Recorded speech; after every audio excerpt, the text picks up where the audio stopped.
it's not okay na mag-antay ka kung hindi mo alam kung may darating o wala. Baka dumating yung araw, naglalakad ka sa mall, makita mo siya may kasamang iba, and she's perfectly fine with someone else habang ikaw nag-aantay pa pala. Diba? Hindi maganda yan.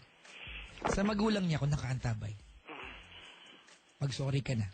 Magulang niya yun, dapat magulang mo na rin yun. Go ahead. Sige po, ma. Kung nakikinig po kayo ngayon, sana ako mapatawad niyo ako. Kasi, inamin ko naman yung mga pagkakamali ko eh. Lalo na yung sinabi ko sa asawa ko, yung mga bagay na yun. Hihingi ko po ng tawad yun. Sensya po, sorry po talaga. Na, siguro po kung magkakaroon kami ng pangalawang pagkakataon na asawa ko.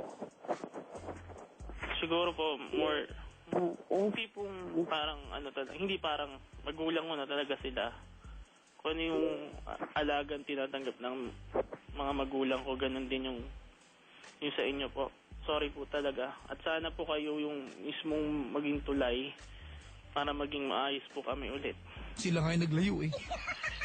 Malay niyo po magbago isip. Magising po. Give them the reason. Ganun kasimple yan.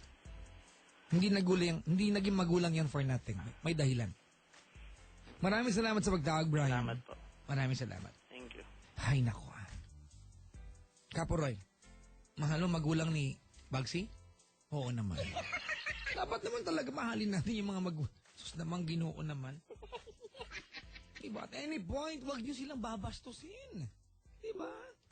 Ay, God naman talaga, oh. Ayan. Oy, bukas ha, sa may patio car dito ha, si Mark Aling ha.